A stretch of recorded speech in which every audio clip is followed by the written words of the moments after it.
प्रिय मित्रों, सर्वप्रथम आप सबको नवरात्र की बधाई।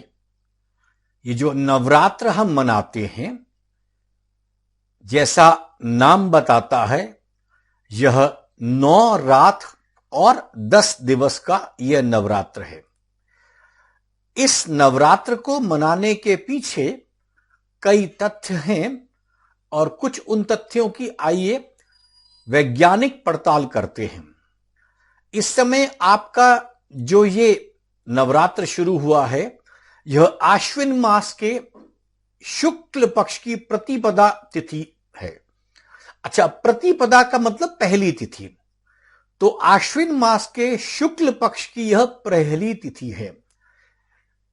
इसी प्रकार पौष में, चैत्र में, आषाढ़ में जब जब प्रतिपदा होती है, मतलब इन महीनों के शुक्ल पक्ष की पहली तिथि जब जब होगी, तब तब 9 दिन के लिए यह नवरात्र मनाने की एक पुरानी परंपरा थी। अब क्या हो गया है, अब दरअसल पौष वाला और आषाढ़ वाला धीरे धीरे इसकी प्रथा कम हो गई है, परंतु चैत्र शुक्ल प्रतिपदा और आश्विन मास का ये दोनों आज भी उतने ही महत्व से खड़े हैं। अब चैत्र शुक्ल प्रतिपदा जो है, वो हमारे भारतीय नव संवत्सर, माने आप विक्रमी संवत कहिए, भारतीय संवत्सर कहिए, उसकी भी पहली तिथि है। इसलिए भारतीय कैलेंडर जो हम कहा करते हैं, उसकी पहली तिथि हमारे विक्रमी संवत में भी वही है, तो उसको हम लेकर चला करते हैं। इसलिए उस समय का महत्व एक अलग है। लेकिन अब ये समझना कि ये जो 4 हमारे पास ये बनाए गए थे, पौष, चैत्र, आषाढ़ और अश्विन मास में, इनका क्या अर्थ था। पहली बात तो आप ये समझें कि नवरात्रि 9 रात और 10 दिवस था। अभी जो आप नवरात्र मना रहे हैं आश्विन मास में, इसमें दशमी वाले दिन विजयदशमी होती है, जिसको आप दशहरा के नाम से जानते हैं। ऐसा कहा जाता है कि इस दिन रावण का वध हुआ था। जो आप चैत्र वाला मनाते हैं, उसमें आपके पास नवमी वाला दिन राम नवमी का दिन है, जिस दिन भगवान राम का जन्म हुआ था। और पौष और आषाढ़ के अंदर सिर्फ वो महीने की तारीखें आज बच गई हैं। अब इन दो जो आपका पास चैत्र और आश्विन मास की तिथियां हैं, इन पर आपका बहुत अधिक महत्व रहता है। आइए जरा समझते हैं कि इस महत्व के पीछे का कारण क्या है। देखिए, पहले तो कुछ पारंपरिक कथाएं हैं इसके साथ जुड़ी हुई। यह राम रावण युद्ध के समय से है कि रावण ने भी विजय यज्ञ किया और राम ने भी किया, तो राम का विजय यज्ञ क्यों फलीभूत हुआ, रावण का विजय यज्ञ क्यों फलीभूत नहीं हुआ। यह एक उस समय में है कि कहीं पर एक हनुमान जी ने कुछ बदलवा दिया था, शब्दों का हेर फेर। यह भी एक कथा है। एक कथा माता वैष्णो देवी के काल भैरव के मंदिर वाली जो कथा है, जिसमें आप जानते हैं कि काल भैरव का वध माता ने किया था। तो इस प्रकार से ये 2 कथाएं होगी। ऐसी और भी आपको बहुत सी कथाएं मिलेंगी, लेकिन ये कथानक है, इनकी सत्यता या मान्यता पर मैं कुछ बात नहीं करने वाला। आज की मान्यता में ये जो नवरात्रियां हैं, इसमें पहला दिन शैलपुत्री का मानते हैं, जो पहाड़ों की देवी है। ब्रह्मचारिणी दूसरा, चंद्रघंटा तीसरा, कूष्मांडा हमारे पास माता चौथी है, जिसका पूरा जगत कहते हैं उसके पैरों में है। स्कंद माता जिसे कहते हैं वो कार्तिक स्वामी की माता है।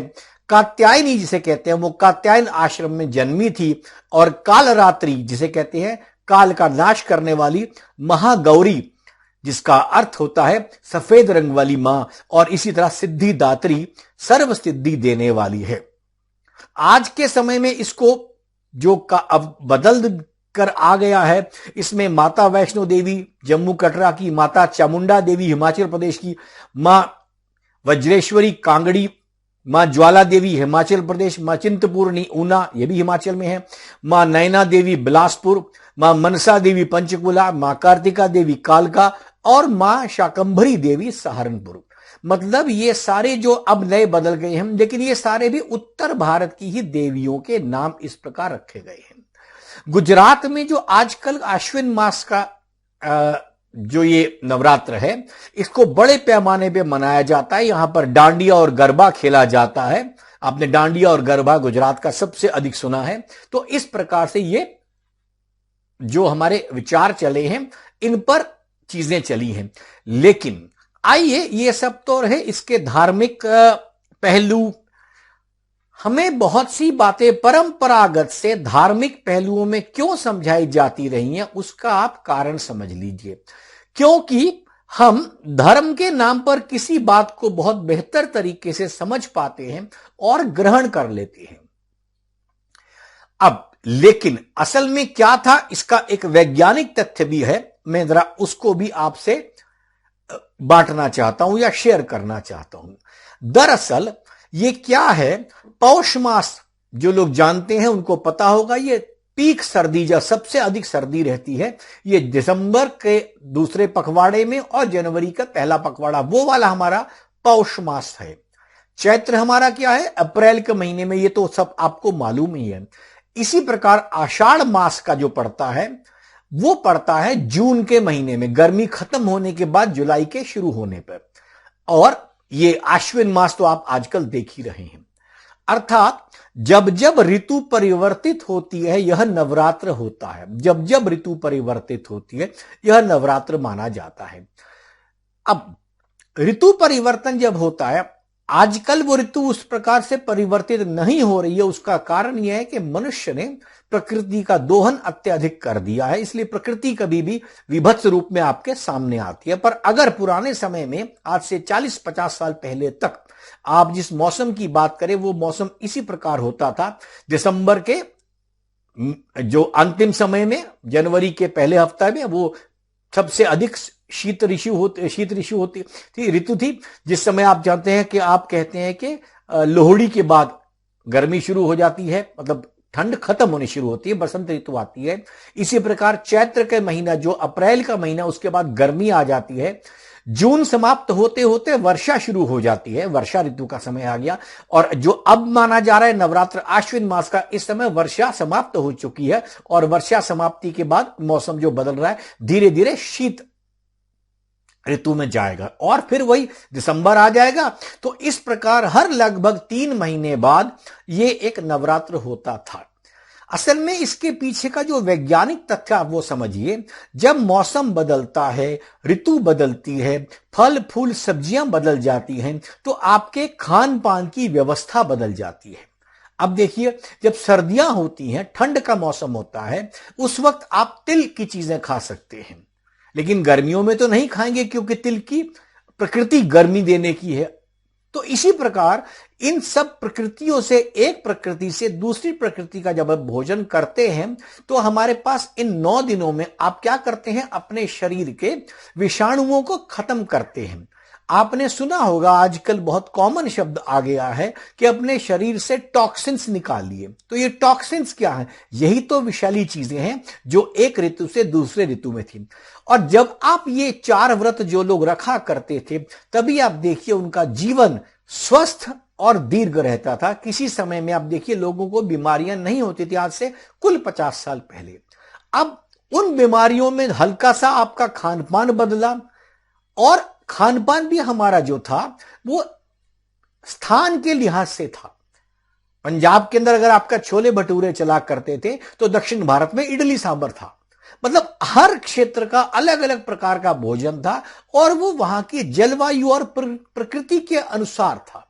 अब हमने क्या कर दिया, आधुनिक युग में आके आप उत्तर भारत में दक्षिण भारतीय भोजन खाना पसंद करते हैं, दक्षिण भारत में आप पूर्वी भारत का खाना पसंद करेंगे, पूर्वी भारत में आप पश्चिमी भारत का खाएंगे। हर जगह हर खाना मिलता है। तो अब ये इससे हमारे शरीर की जो प्रकृति तो वैसे नहीं थी, इसलिए हमारे शरीर पर वो दोषारोपण होता है। फिर आपने क्या किया, धीरे धीरे जब शरीर में ये परेशानियां आनी शुरू हो जाती हैं तो उस समय ये जो 4 महीने के अंदर टॉक्सिन्स का निकालने का ये तरीका था, यह तरीका जिस समय आपका खान पान शुद्ध था तब भी इन टॉक्सिन्स को करने के आप शरीर को ठीक कर लेते थे। लेकिन आजकल हमारा खान पान कितना विषैला हो चुका है, कितना रासायनिक हो चुका है, और ऊपर से हम इन 6-8 नवरात्रों को जो साल में 4 बार आने हैं उनको नहीं मानते हैं। तो उस वजह से क्या हुआ, हमारे शरीर में स्वास्थ्य के लिए ये बदलना बहुत आवश्यक था। और अगर आप ध्यान देखेंगे तो इन दिनों विशेष बूटियां ऐसी बदलती थी जिनको सेवन करने के लिए कहा जाता था ताकि आपके शरीर को बेहतर कर सके। जहां तक उपवास की बात है, आपको मैं एक जानकारी उपवास के संबंध में और दूंगा कि योशिनीरी ओसुमी एक जापान के वैज्ञानिक हुए हैं, डॉक्टर हैं। इनको 2016 में नोबेल पुरस्कार से सम्मानित किया गया था क्योंकि उन्होंने उन लोगों के लिए ऑटोफैगी के विषय में अधिक बताया। ये ऑटोफैगी है क्या? दरअसल हमारी कोशिकाओं में अपने आप अपना उपचार करने की शक्ति है। अपने स्वोपचार की शक्ति हमारी कोशिकाएं माने सेल्स में अपने आप को ठीक करने के लिए। आप देखते होंगे कभी कभी छोटी मोटी बीमारी होती है, वक्त के साथ अपने आप ठीक हो जाती है। क्यों? क्योंकि आपकी बॉडी के अंदर, आपके शरीर में एक ऐसी शक्ति है, संजीवनी शक्ति, जो उन विषाणुओं से लड़ सकती है। तो योशिनीरी ने जो कहा था, उन्होंने ये कहा कि यदि आप उपवास करते हैं कुछ दिनों तक, तो उसमें क्या है, आपकी जो क्षतिग्रस्त कोशिकाएं हैं वो शरीर के प्रोटीन इत्यादि का उपयोग करके उन क्षतिग्रस्त कोशिकाओं को भी ठीक कर दिया करता है। इसके लिए आपको, अगर आप बाहर से खाना देते रहेंगे तो बाकी कोशिकाएं बाहर से खाना लेती रहेंगी, लेकिन क्षतिग्रस्त कोशिकाओं को ऊर्जा प्रदान करने के लिए बाहर से अगर आप कुछ दिन भोजन न दें तो अंदर की क्षतिग्रस्त कोशिकाएं अपने आप ठीक हो जाएंगी। इसको उन्होंने अंग्रेजी में ऑटोफैगी का नाम दिया, इस प्रक्रिया को। और अगर आप देखें, हमारे यहां पर भी जब 9 दिन आपने व्रत किए तो आपने ऑटोफैगी का ही प्रयोग अपने अंदर किया। और दुर्भाग्य, ये शोध देखिए कहां हुई, जापान में। हमारा दुर्भाग्य यह है कि इस प्रकार से उपवास का जो मतलब, जो आप समझे चिकित्सकीय लाभ आपको होना है, उसके ऊपर कोई शोध नहीं है। क्योंकि जो आज आपकी जानकारी के लिए आपको पता भी होगा कि दुनिया में सबसे बड़ी जो लॉबी कहते हैं वो आज फार्मा लॉबी है। सबसे बड़ी इंडस्ट्री आज फार्मा दवाइयों की इंडस्ट्री है, एलोपैथिक दवाइयों की।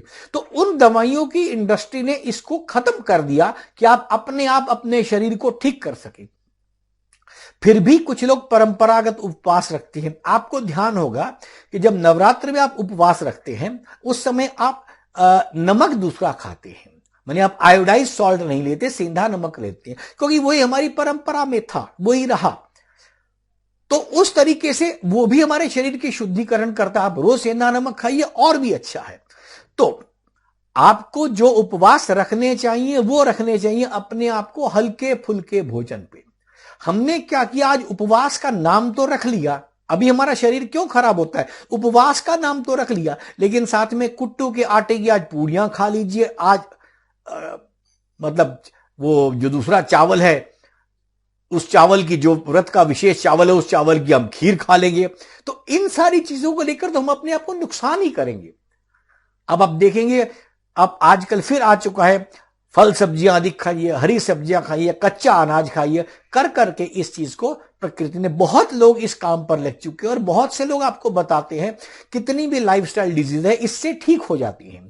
राजीव दीक्षित भी इस काम के लिए जीवन पर्यंत लगे रहे, डॉक्टर विश्वरूप राय चौधरी हैं और मनीष जी हैं, ऐसे बहुत से डॉक्टर, बहुत से सामान्य ज्ञान वाले आयुर्वेदिक लोग वो इस चीज का आजकल पालन कर रहे हैं। और जो जो इस प्रक्रिया को फॉलो करता है उसका स्वास्थ्य पहले से कहीं बेहतर होता पाया जा रहा है। इसलिए आप समझिए, इन चीजों का एक वैज्ञानिक तथ्य था, हमने उस वैज्ञानिक तथ्य को अपने आसपास से हटा दिया। यही हमारा बहुत बड़ा दुर्भाग्य है। और आज भी अगर हम इसके वैज्ञानिक तथ्यों को समझें और उसके बाद आज की पीढ़ी को समझाएं, हमारी परेशानी क्या है, हम अपने बच्चों को, अपनी अगली पीढ़ी को हम समझाना चाहते हैं कुछ चीजें कि ये हमारी परंपरा में था। अब वो बच्चा तर्क से बात करता है। आप देखिएगा आजकल तर्क बच्चा ऐसा दे देता है कि अभिभावक हो, अध्यापक हो, वो निरुत्तर हो जाते हैं। कारण बिल्कुल सीधा है, बच्चा तार्किक है, उसको आपने एनालिटिकल कैपेबिलिटी आजकल मिल गई है। आप उसको पुराने एक अध्यात्म के तरीके से समझाना चाहते हैं कि परंपरा ये है, बड़े बुजुर्ग ये कहते हैं, लेकिन अब वो प्रश्न पूछता है तो उसके प्रश्नों का उत्तर अगर आप वैज्ञानिक चीज को स्वयं समझेंगे, बच्चों को समझाएंगे, तो ये परंपराएं हमारे बीच में दोबारा वापस आ जाएंगी और लोगों को अपने स्वास्थ्य के लिए बहुत बेहतरी होगी। मैंने यही बात कहने के लिए नवरात्रि के विषय में आपके लिए कहा है। अगर आपको ये चीजें ठीक लगे कृपया औरों को बताएं। धन्यवाद।